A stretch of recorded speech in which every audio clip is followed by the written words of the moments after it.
2024, the Major John Leroy Haynes Florida Veterans History Program was created to collect and preserve the stories and experiences of Florida's veterans and to recognize the state of Florida's military contribution throughout our nation's history. Through recorded interviews, the Florida Veterans History Program Oral History Collection acts as a living archive of first-hand accounts to capture the details of military service and the voices, memories, and reflections of the Floridians who served. The Major John Leroy Haynes Florida Veterans History Program is operated by the Department of State, Division of Arts and Culture's Florida Folklife Program. Together, we are proud to ensure that Florida's military history is preserved, honored, and shared. My name is Julian Duncan with the Florida Department of State, Division of Arts and Culture, Florida Folklife Program. Today is August 5th, 2025. Time is 3:21 p.m. and I'm interviewing Elizabeth Nolan in the Villages, Florida. Also present is Zachary Morrow. This interview has been conducted for the Major John Leroy Haynes Florida Veterans History Program and will additionally be submitted to the Library of Congress Veterans History Project. Good afternoon, Ms. Nolan. Good afternoon, Julian. How are you doing today? I'm good, thank you. How about you? I'm doing great, Good. thank you. I'm glad to hear it. So to begin this interview, can you start by telling us a little bit about your early life, when and where you were born, and what led you to the Navy? Yes, I was born in Pittsburgh, Pennsylvania. I spent probably 25 years there. Grew up in south of the city in a place called Baldwin Whitehall. Went to Baldwin High School. Later on, did take 2 years. I went to St. Mary's College, which is in Notre Dame, Indiana. Decided I wanted to go into pharmacy. They didn't have it, so I moved back to Pittsburgh, and I'm a Duquesne University graduate with a Bachelor of Science in pharmacy. During my college time, we had to do internships in pharmacy, and I worked at a local hospital, and I also worked at a local drugstore. And then while I enjoyed it, there just didn't seem a lot of job progression. It wasn't exciting. I wanted to do something different with my life. I think I was ready to grow and expand my horizons and kind of have some fun. So I wanted to, so that's how I decided to switch kind of locations. I had a brother that was in the Navy reserves going through college, and he said, you know what, you might be interested in the Navy. It's not as regimented as you think. You'd be in the medical service corps as a pharmacist, and I think you'd enjoy it. You'd at least be able to move to a different location.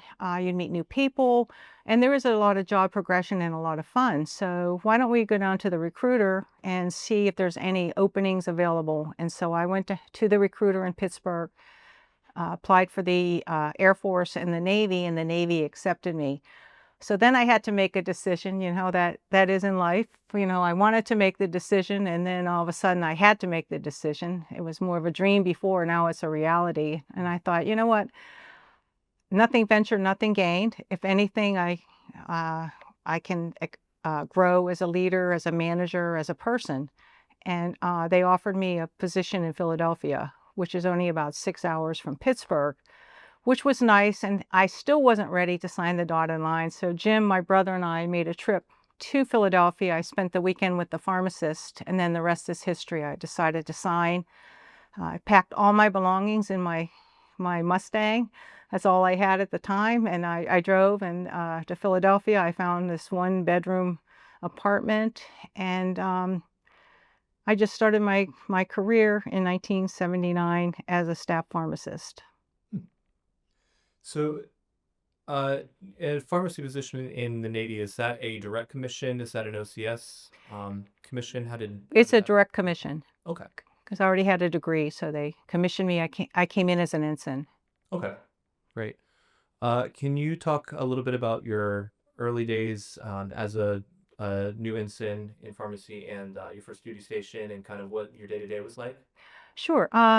So as a new ensign, I was often, it's very difficult to start off as an ensign. I was one of very few women, and even though I was accepted in the women in pharmacy school were 50% men, 50% women, in the Navy, having a female pharmacist was a nuance. So they gave me jobs that a typical pharmacist would have. I would make IVs, I would fill unit dose carts. At the time, pharmacists were stepping out of those locked doors in the basement, and they were going on the different wards or clinics to make rounds with nurses and doctors. So I did that. I did the newsletter, and pretty much also dispense your typical pharmacist that you'd see in Walgreens and CVS.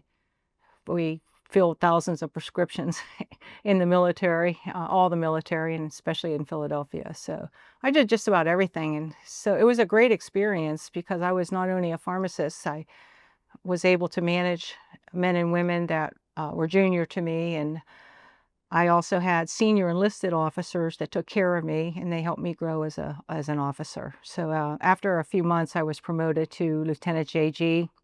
I was given some credit because pharmacy school at the time was 5 years.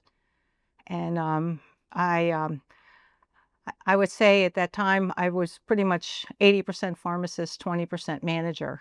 But I had a really good, I was thinking a very good work-life balance. It was a fun tour for me because I didn't have a whole lot of responsibilities, and I was able to work with other members of the whole command. I wrote a play called Musical Tour Through the Ages, and I played on the softball team, and I was just able to, there was modeling. I was able to model a little bit, and so it was fun. It was a great work-life balance.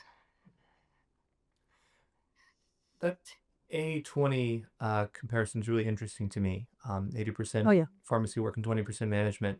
How did you find being a commissioned officer in the Navy and the sort of leadership expectations that come along with that? Can you just maybe say a little bit more about that in your career and how you adjusted to that? Sure.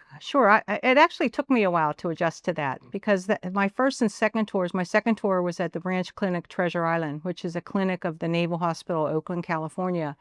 And I was what you would call your community druggist at the time. It was me as the pharmacist and 2 technicians. And again, great work-life balance. I was young. There was so much to do. The whole command was vibrant.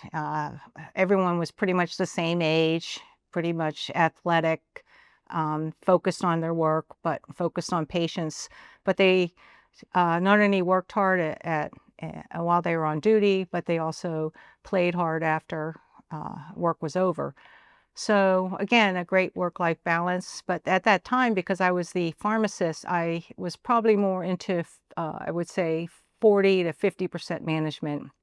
And then the other 50 was the traditional pharmacist role of managing medications, making sure patients got the right meds, making sure the doctors understood what the medications did and wrote the correct meds for the right patients. And I really enjoyed that tour as well. What lessons did you learn during this period that sort of crafted you as a leader and as a professional that you can kind of pinpoint carrying you into your career down the road? I think it was my third duty station that I really learned what it was like to be a leader. It's pretty much more of a manager and friend. And I was probably in the Navy for 8 years, maybe not quite that long, maybe 6 years. And I had increased responsibility. I was second in charge of the pharmacy. So my job was more to manage more people. I don't remember the exact numbers. We'll say 30 to 50 technicians and 5 to 7 pharmacists. And so I would be in charge of all that. And then also I think I grew as an officer because I realized I think it was at that time I realized I wasn't just a pharmacist. I was the best pharmacist ever in my first 2 tours. And it took me this tour and some lessons learned, hard lessons, that I'm not just a pharmacist, I'm an officer. And I had to really learn how to become one. And as I learned more and I got to know the fellow officers in my corps, the nurse corps, the medical corps, the dental corps, I really found that I enjoyed communicating with them, making connections, networking, problem solving. And I just found that I really like that. And I like making things happen because once you're in charge, you're able to set the vision and set the tone and set whatever programs that you might you think are important. And your third tour was at Naval Hospital, Pensacola, is that correct? Yes. Okay. And just to kind of uh, provide some context, what year was this roughly? Or when you signed up for your This tour? was like Or what time frame? 1985 to 1989 is Okay. when I was there. Okay. Um, and what notable experiences did you have? I think I have in my notes that you were assistant chief of pharmacy by this point. Yes, I would, you know, as in the military, people come and go, and I was assistant chief, and then my boss left, was retired, and then I moved up to his spot, and then somebody senior came in, and I moved down. It's kind of a revolving door, but the pharmacy community is pretty tight, and we get along real well. So Mhm. it was a good tour. After that, I just took a different track. I was offered a job in Portsmouth, Virginia, which was at what we called in the Navy the Naval School of Health Sciences, and it was a technician training program. And my job was to be the school head, or in the private sector, you say dean of pharmacy for pharmacy technicians. So I was there from '89 to about '94.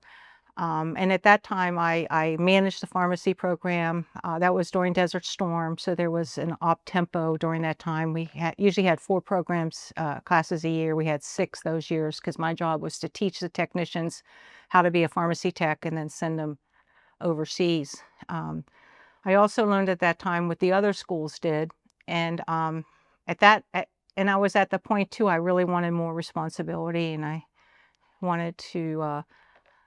Have some influence on, you know, where the command was going, and on the technicians, not only in pharmacy but some of the other, like OR school or the independent duty corpsmen. And so when the academic director left, they asked me to take that spot. So now I was in charge of all the academic programs in that school. So that was great experience for me as well. We did curriculum development. And then I was able to help some of the new officers understand what their role is, and work with the technicians because they were incredibly smart and dedicated to whatever their profession was. So And how did you feel you were able to, or do you feel you were able to kind of leave a somewhat of a personal impact on? I mean, you're developing some of the training yeah, materials, and what kind of personal impact do you feel like you were able to leave in that position? yeah, I think it's lead by example. You know, making sure everyone felt important, which I hope I did. I really loved the students. I loved the other school heads. Um, I was part of writing the curriculum. Every year we had to meet with our sister school, which was in San Diego. There were at the time 2 pharmacy schools, technician schools. So we met and we compared curriculum, compared experiences, talked stories. Um, and we made some changes depending on how we felt that the students were keeping up. Were things maybe too sophisticated, or do we need to step up maybe in the development of the pharmacy techs? Because in the Navy, the pharmacy technicians could be stationed on a ship. They could be all by themselves. So we had a responsibility to make sure that they were set up for success once they left the school. And that's became important because also during that time, there were discussions with the other services, the Army and the Air Force, about combining schools. I don't think we were ready at that time, but I was part of those joint discussions. And that was one of the things that kind of put it on a pause, because the Air Force, once those technicians are trained, they go right to an Air Force hospital. At the time, I'm not sure what they do now. So they're under the purview or the of a pharmacist. So their curriculum was shorter than the Navy. The Army was somewhere in between. They didn't have a couple modules like the IV preparations that the Navy had, but the Navy, we had a couple more weeks because, again, our job was to make sure they were armed for success, and actually were problem solvers as well, because even if they needed something, how they needed to go to their chief or somebody, or make some phone calls back to the States, say if they were stationed on a ship or sent over into the desert where they were the only subject matter expert there. So um, we took those responsibilities very seriously, Yeah, and obviously. it's so interesting. I'm curious about how this training, what kind of conversations you would have to have had to develop these trainings, because I would imagine on the one hand you have to think about what's best practice in the field of pharmacy, Yes. like what all the civilian universities are teaching, what's specific to the Navy, what's specific to the Army, what's specific to, and then in the process of all of that, you're thinking about developments in technology. You're thinking about geopolitics. With we're in Desert Storm, for example. That's so interesting that there must have been a lot of moving parts to be aware of. Yes, thank you for pointing that out. That is exactly true, because there were best practices. We were partners with some of the private sector pharmacy technician training programs as well. So some of the focus on whatever we taught were a lot similar, but we had to have a different perspective and tasking. And our pharmacy techs, but on all the services, outshine any private sector, basically because they are given a lot of responsibility and they step up. So when they get out of the service, it's like you got to hire a military pharmacy tech. Of course, they have a job ethic. They can't call in sick. There's no 2 weeks notice. They have a mission. Now they're part of a team, and it's just a whole different culture in the military than in the private sector. But and I think that plays into, it sounds to me like it plays into that dichotomy in your professional life between professional pharmacist and Navy officer. Yes. I don't know. That's not really a question, I guess. It's Oh, just okay. kind of I'm just. Well, it does, and that was my next tour, and I finally had my little moment where I figured out what it was like to be an officer, and that helped prepare me for that duty station, because I now had to.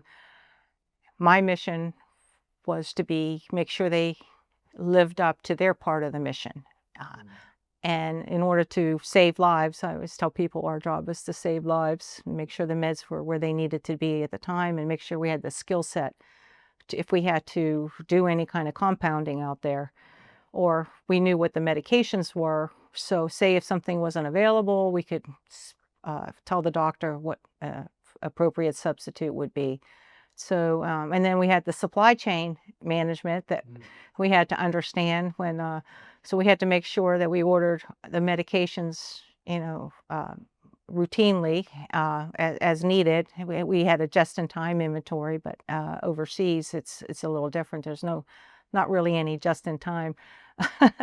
It's tough to get those meds over. So there was always a certain, what they called a formulary, a book of what the basic meds are. And so everyone pretty much knew what they are. And later on, I think it was during Desert Storm, then they positioned some pharmacists here and there. So the tech would have a 1-800 number to the pharmacist to see if they could help channel medications into the field of operation if needed. So it is a moving target. I mean, I always tell people we're logisticians, we're pharmacists, we have a clinical component. Let's see, we're economists. At the time too, we had to get involved in a lot of biological chemical warfare, so we had to make sure we knew what meds to have handy in case those things came down. So we're usually a pharmacist is pretty much part of everything. We're hospital administrators, we're managers and leaders, and so you get a bang for your buck when you hire a pharmacist. Sounds like it. That's about 15 different job descriptions. Yeah, it is. And I found that interesting as I got more senior. So after the Naval School of Health Sciences, if you want me to keep going, so then I went into, again, more senior position at one of the biggest hospitals in the military, which was the Naval Hospital, Portsmouth. And my job was to help to create change, I'll say, because at the time too, pharmacy was changing. So now the job was to try to be, we used to work behind locked doors, and we still do, because obviously medications need to be protected. and all that. But this was a time too, I believe I said when I was in Philadelphia, I might make rounds, and they were pretty basic rounds. But now we're on the Pharmacy and Therapeutics Committee. We're making decisions on what's in the formulary or in the drug book. And we started putting pharmacists on the, I call them the wards, nursing stations. So when I was there, we put one pharmacist in the oncology and one in pediatrics. And the reason we picked those two is because you needed, they required such a specialized skill. I mean, you had to be perfect in making chemotherapy drugs or taking care of little children. And so, not that we weren't perfect, we were, but having a pharmacist right there at the point of care rather than behind the locked door, with just receiving an order, I think really improved the quality of care we were able to give to our patients, out and to the nurses and to the doctors, because we're right there shoulder to shoulder with them, making decisions on medications and how much to give them and when to give it, and let's get it to the patient sooner rather than later. So I'm very proud of that. So there's a lot going on. This was in the early 90s that I was there. And at what point did your career begin pivoting toward like health systems and managed care? It was pretty much right after that tour, because they found that I was able to motivate. I mean, people were pretty much complacent. They don't like change, but I was able to motivate and make some movement in changing the way pharmacy practice. Because also at that time, or maybe a little later in the late 90s, but there was talk about having a uniform, connecting all the joint services, because we wanted to make sure from the big picture that if you had a prescription written, you could get it filled anywhere. So it was called the Universal Uniform, UP3, Universal Pharmacy Patient Profile. So so I was on that committee too that was very forward thinking. I was very fortunate my bosses saw something in me. And so we wrote those modules, and we were working toward that uniformity, because at the time too there was a lot of downsizing in the military, and there were some the kind of the charge we had, or the mission was, we're also bringing in private sector pharmacies to help fill scripts like Walgreens or CVS. So how do we manage that? So after the Portsmouth tour, I went to a pharmacy benefit management company called PCS Health Systems. They've since been bought out, but I spent a year there on a fellowship, and I learned how the private sector managed the pharmacy benefit. So I came back to Norfolk. They had a lead agent office. There were 9 lead agents at the time. My territory, say like a sales rep, was Norfolk, and was Southern Virginia and all of North Carolina.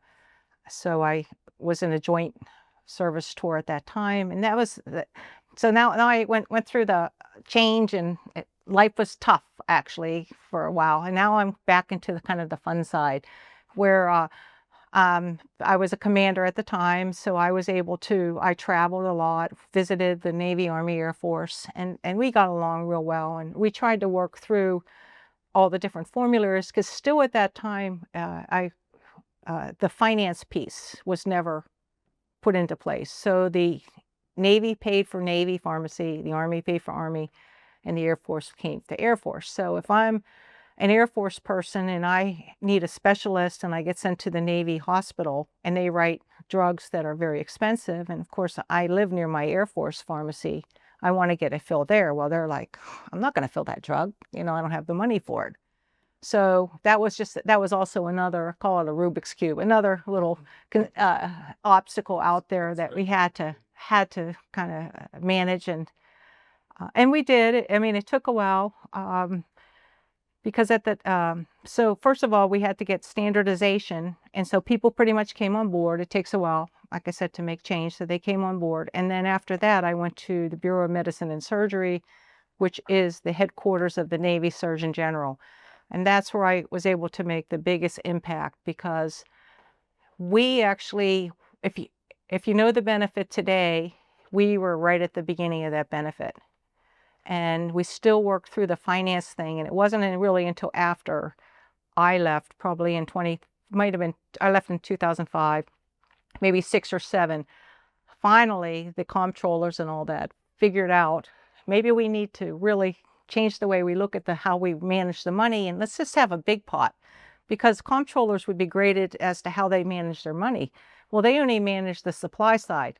You know, oh, I bought this drug and it cost me $100, but the other side's the sales side, which they never really thought of. Well, now I'm selling it for $105, and it was just a lot of confusion. But finally, it all gelled. It took a while, but and we were growing too as a pharmacist. We were trying to figure out how to do this and how to explain it. And I think we did a good job. I have to hats off to the Army, Air Force, Coast Guard was part of that as well, and my predecessors and folks in the Navy. I think, again, through camaraderie, teamwork, and what we learned, mission first, we were able to figure things out. And one of the best things we did, and I was on the team, but I have to give a lot of my colleagues the credit. We did what they called the Pharmacy Data Transaction Service. So that was the beginning of turning the ship.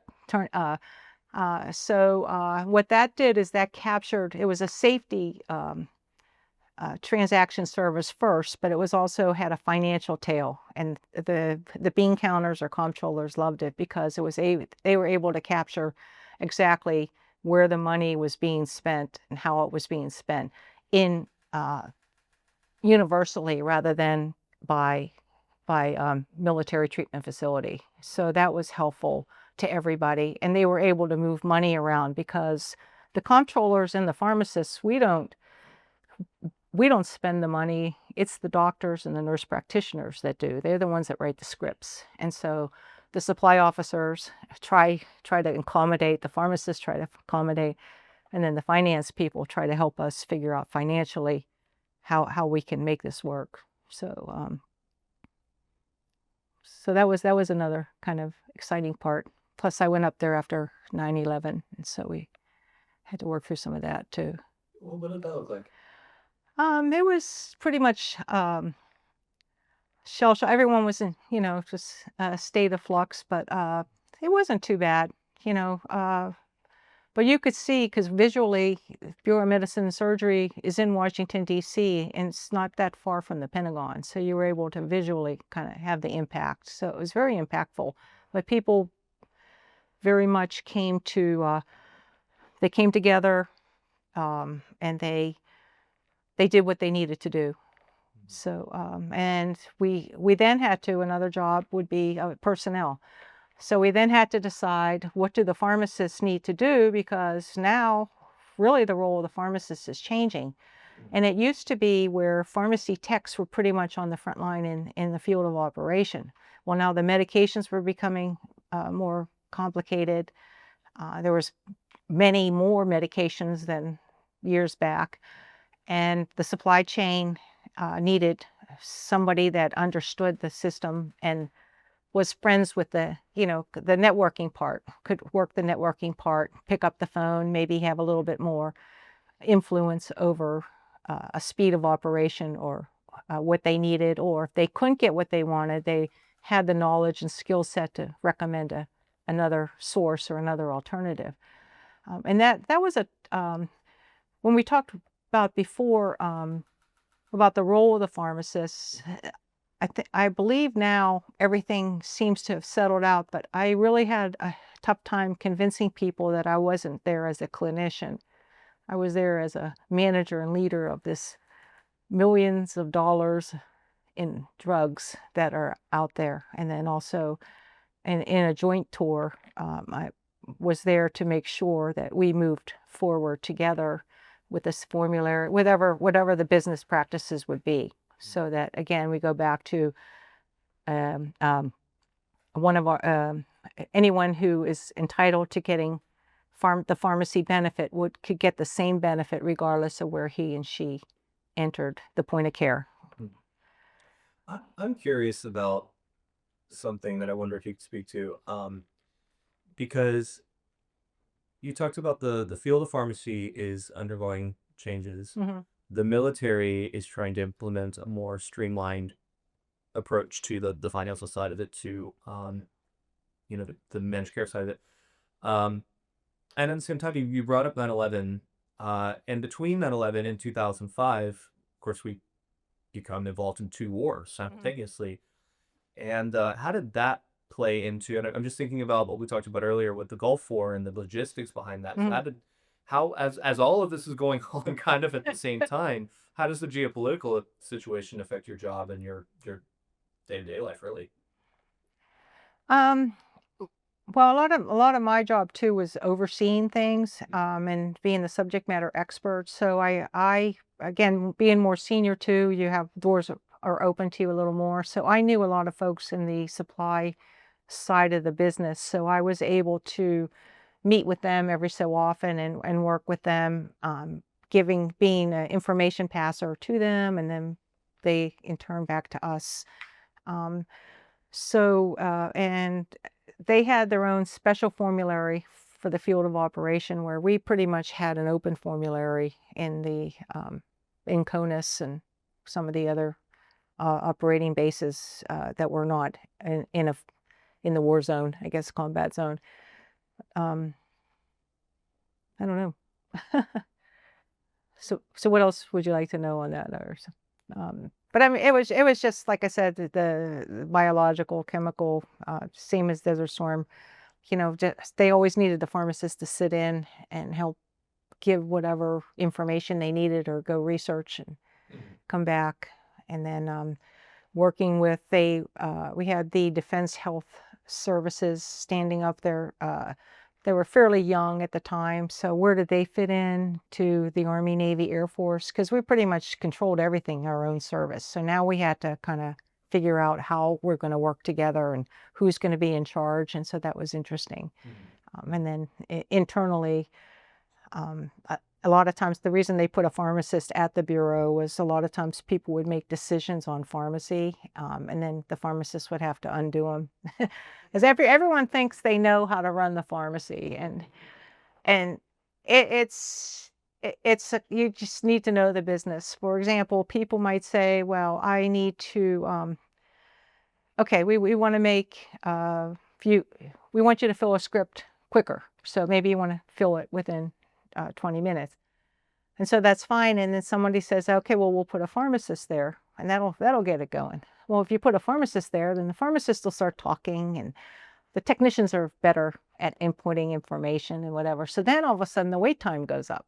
So, I mean, it's a complicated issue, but through computer systems, you talked about them, we automated our supply chain.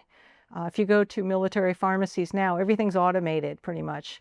Our computers are automated, so I can do my clinical look at you and your profile, make sure the prescription's correct for you based on what I see there, because I had that pharmacy data transaction system talking to me. And then I have automation, which will help me. I barcode everything, make sure I don't pick the wrong drug. It sounds like the same drug, but it's not. So everything's barcoded. And then automation will count it out for you, so then you can position your technicians and pharmacists in a better area. And then we opened up more points of care. It used to be you put your scripts in one side and you get them dispensed in the other side. Now there's a lot, like 6 or 8, depending on how big you are, points of service. So it can be done, but as you know, probably in any job, usually the people that do the job really are the ones that need to figure out how to get the job done. And then also educating folks that have been around for a while. And I think it was just because pharmacy was changing, and I was so anxious to train or teach people that maybe didn't want to hear from me, but that, geez, you can get a lot out of writing policies, and let's standardize practices, and let's look at pharmacy as a business. When you're at the higher level, when you're at the deck plate, it's a clinical business. When you're at the higher level, it's operations, policy, and programs. And I think I was successful at that. And as we moved on, it got easier for the folks that followed me. So I always like to, I like to make something out of nothing. So I think I'm one that I have the vision and the perseverance, and I like to just keep pushing and making it happen. And I like to involve the people that work with me. I started a group that met 4 times a year. I'd bring them in from all over the country, pharmacists, civilian pharmacists, technicians, and we would set the vision for the pharmacy, because I didn't want to set it by myself. I thought it needed to be a team effort. I wanted to lead it, and I wanted to be their champion, but I wanted to make it a team approach, because once you leave, somebody else comes in, and then the legacy ends. So if people were there at the beginning, once the next person comes in, they can continue that or tweak it maybe. But I think I feel really, really good about that, the role I played in that, and I have a lot of energy and time. And actually, that was a tough tour in that, I really loved the tours, the best of times and the worst of times. It was just a lot to do, but some of that was my own making, because I was determined to set the vision and make it happen, regardless of all the energy and time that I put into it. So I love that tour. I love the Navy. I love the techs. I love the pharmacists. I love how the direction that it took. And I look back now, and where we are today was because of the team I was with in the 2000s. Yeah, that's really fascinating. I'm thinking about working in a joint service environment too. Mm-hmm. Did working with counterparts and officers from other services affect kind of your approach to management, leadership, those kinds of things? How was that interface between? I think it was helpful. You have to be flexible, because we're all so different. We all have a different philosophy. I think we're all a little different depending on what service we're in. Some more laid back than others. Some, but I think the basics were there. So I really learned a lot in teamwork and listening, in communication skills, in knowing when to hold them, when to fold them. Some of the things aren't even worth fighting for, because the end goal is the same. So I think you really learn a lot about yourself, but it really, again, helps you grow as a person, because these are skill sets that you need, and it just to go through life. And I'm very fortunate I had that opportunity, because there were struggles a lot of times with personalities and where people thought we should go, but we always seem to work through it and always have the same goals in mind. And I think I'm very proud of that. Yeah. You told me when we spoke before, I think you got to go overseas a couple of times. You got to did you go to any standout places?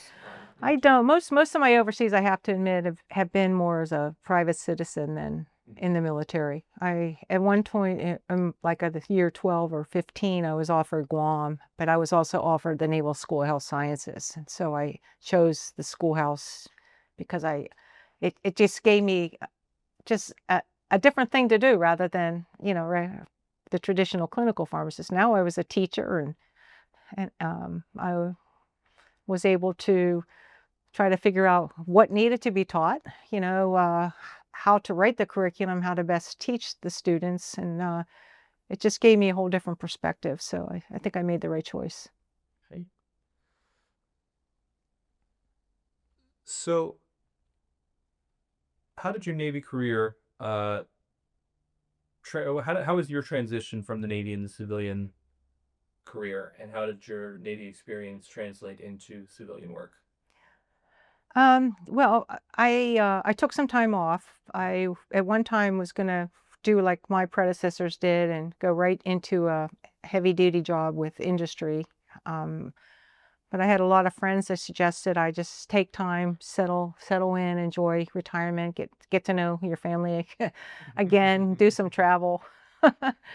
And so I did that. And as you can tell, after a while, you think, I don't want to be on an airplane, 5 days a week. And, I don't think it's not really me to be in sales. I don't think I'm really good with sales and knocking on doors and trying to push my products and stuff. So I think that was a good choice. I'm more of a team player. I worked with some of the colleagues I had on active duty, do some consulting work. We studied the Army pharmacy and tried to help Army maybe decide how to better manage their pharmacy.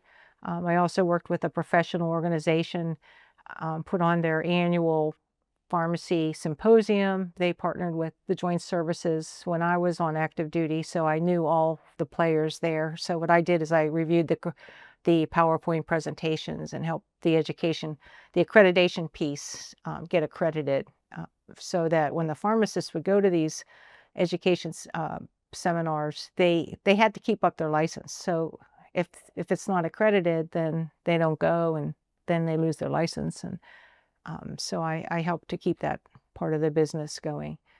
And I had a friend that was in PR and marketing, and he had some varied jobs. So this is when I put my officer skills to work, and I've done a lot of change of commands and other things. And this is a Medal of Honor winner that was given posthumously. So I helped with some of the protocol in writing, the outline to how the script should go. And That must have felt very meaningful. yeah, I did. I liked it. And they gave me one of these, so that was nice. The other two displays I have here that I'm very proud of. One is I'm in this book, The History of Pharmacy, and I am the 17th, what they called in the pharmacy, specialty leader, consultant, what you call in the outside world, Chief Pharmacy Officer of the United States Navy, and I am the first woman to be selected in that job. Wow. So that's pretty cool. Yeah. I don't know if I should be proud or not. I am. Absolutely. And I think it's because my background with the pharmacy benefit management and on the lead agent team and the performance and, things like that. And then this, I got all of our small group of Army, Navy, Air Force, and Coast Guard. These are our pharmacists that were on the team when I was the specialty leader. So we gave each other coins in these little shadow boxes. So this is my shadow box. I think that's pretty cool. So here's the other side too. And here's my coin. At the time it's like, oh, that's nice. But you move to the villages and the veteran community is so well thought of. And it's just like, oh, well, maybe I should go pull these things out of my keepsakes and whatever and show people what they are. Yeah, and speaking of which, of course, you're president of Tri-County Women's Veterans. Can you talk a little bit about your involvement in veterans groups today and what you do? Yeah, so I'm president of Tri-County Women Veterans. We are close to being 400 strong. We have women in all Army, Navy, Air Force, Marines, and Coast Guard. Our mission is to increase the visibility and educate the public that women are veterans too. There's a lot of stories that go around about how the veterans, the women, are not recognized as veterans. So we want to make some noise and let people know that we're out here. We also we're social, civic, and philanthropic. So civic, we are part of the Adopt a Precinct group with the Sumter County. So we try to work the election polls. We're very much into camaraderie. We're a safe place for women to come and make friends and get reacquainted and share stories. And we give back. We want to enrich the life of our members, so we offer some alternative therapies like horse therapy, equine therapy, to service dogs. We give some to service dogs.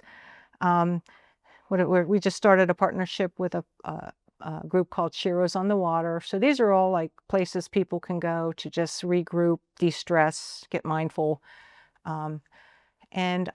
We've done some more in-kind donations. We recently worked with the Sumter School that we gave some school supplies to.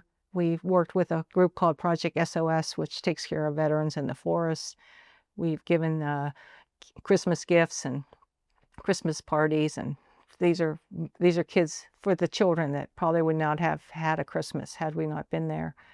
And periodically we'll give to the Women's Memorial and to the Operation Shoebox, because they send they're in need of some money in Shoebox. They send a lot of good things to the active duty overseas, and the price of postage is outrageous. So we try to help them as we can. I'm also involved at the state level.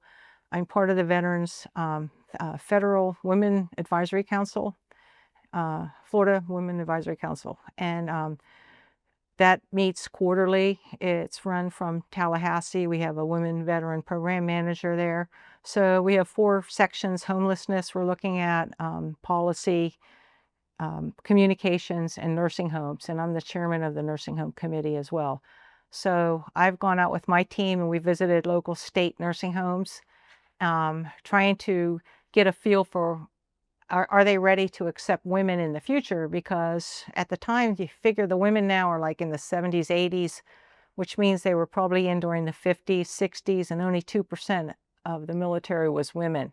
So fast forward 20 years, and we're now, they may have 10%. You never know. Plus, we're going to go out with a campaign, a marketing campaign, to let women veterans know that this benefit is available to them. So I don't know if we'll wake a sleeping giant or what, but we just want to make sure that the facilities are ready, the mindset is there. Do they have services for women? And what do they look, how old are they? What do they look like? And when we come in from the women's point of view, oh, no, that's got to go. That's got to go. So we're going to make some proposals up the chain, see what sticks, what doesn't. But yeah, I like it. It's exciting. We just came back from a 3-day tour. It was kind of a girls tour too. We went to Daytona Beach, St. Augustine, and Lake City. So we visited them.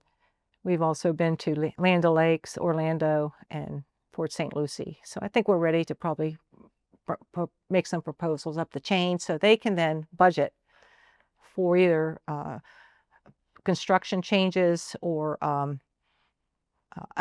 maybe other issues, staffing, transportation. I think those are some of the big 3 that probably needs to be more consistent out there. And then some of the women things, like when we go, they go, I like to get my nails done or my hair, or can we do tea parties? And, that's just something to think about too, why not? Especially in the assisted living, which is Lake City. They're still out and about, and some of them are still driving, and, so they need a little attention. So we're going to help be their influencers and their mouthpiece. And I have to admit, I work, Vanessa Thomas and Bob Astalis are exceptional. So they motivate me to be successful. So I just want to shout out to them. Well, and I'm coming to this interview at an interesting point at the end of several days of work down here in the villages, interviewing many members of Tri-County Women's Veterans. And so I guess I'll break the fourth wall a little bit as an interviewer and just say it's been a real pleasure to talk with members of this organization that you lead, and the level to which the organization is appreciated, the stories that are in that organization. I mean, that must be incredibly rewarding to do that kind of work, that kind of continued leadership work at this point in your career. It is. And in 2017, we came here, there were 27 women. And I think just because we're out and about and we're enthusiastic, and sometimes women don't even know they're veterans, if you can believe that. Sometimes they're not proud of their service. I mean, there's just a lot that's happened behind the scenes and during their careers. And sometimes they just want to put that behind them, but they see the value, I think, like, oh, yeah, I am a veteran. Or we try to educate them too, as whatever their benefits are. And we've been very successful with a couple women that, we've helped with get connected with the veteran service officers. And we've had a couple education seminars that we put on that help to, the last one was more on mindfulness, self-promotion, living your best life kind of thing. Because there's a lot of women that still want to give back. And when we put out that call for the school supplies, I think we donated over $2,000 worth of school supplies. I mean, they just step up because they want to step up. Sometimes they just don't know how to. So we're strong as a group. We're individually, we're just individuals, but we have enough individuals too that get out there and push. And they now come up with so many ideas, So I'm going to try to see what I can do to open doors for them, because that's my job, is really just to open doors for them and keep motivated and find that youngster out there that's going to take my job. I love that. Yeah. I love that. When you look back on your 26 years in the Navy, what do you find to be a couple of moments that you're the most proud of, retrospectively? Which are what the most fun, you said? That you're the most proud of. What are you the most proud of your career in the Navy, and really in the Navy and beyond? Because you always maintained affiliation with veterans organizations, with military organizations. What are some moments you're especially proud of in retrospect? I think my first couple tours of duty, I think I'm proud of that, because I stepped out of my comfort zone and I accepted a challenge, and I didn't quit. I just kept getting motivated, and I got stronger and more excited. I think those are the two. And there were so many opportunities too, especially for those two, because I was young and didn't have a whole lot of responsibility. So that was fun. And then I think it was the latter part of my career, a little bit the education part, but then the latter part where I was able to make a difference.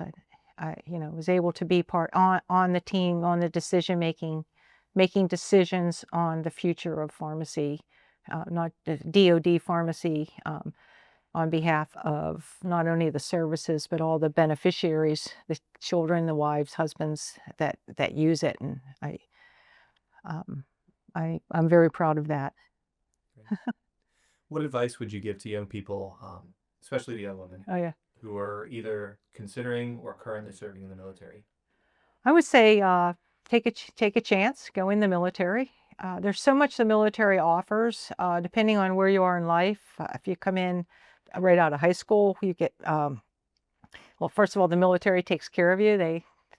This is a good or bad thing maybe, but they house you, they give you health care, they feed you, they dress you. There's just so much out there for you, and you kind of build, I call it, you build resume.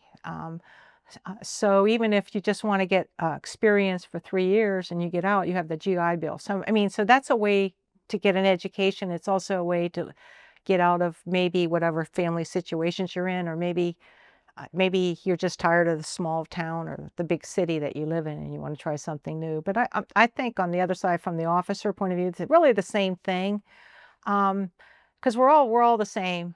We don't want to make change, and it can be a little scary to just all of a sudden you sign your name and you're at the. A lot of times you kind of know where you're going, but you could get there, and then all of a sudden, if they need you somewhere else, you can have orders somewhere else. So you really do sign that blank check. It's worth it. You learn a lot. You learn how to get from being an individual to being a team player. You really learn how to cope.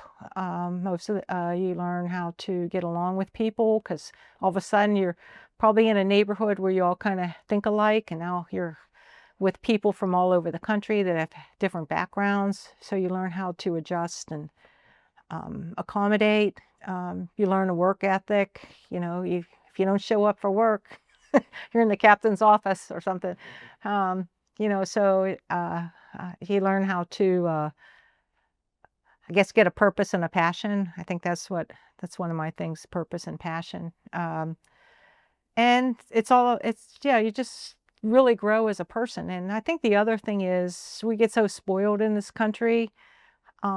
Sometimes we pick at each other on different things, but I mean, if you go overseas to some of these third world countries, you really can see a different life. And I think it gives you more of an appreciation for what you have back in the United States. I mean, there are pockets here too, that Appalachian area and things that could use a lot of attention. But I think we're very fortunate over here in our country with what we have.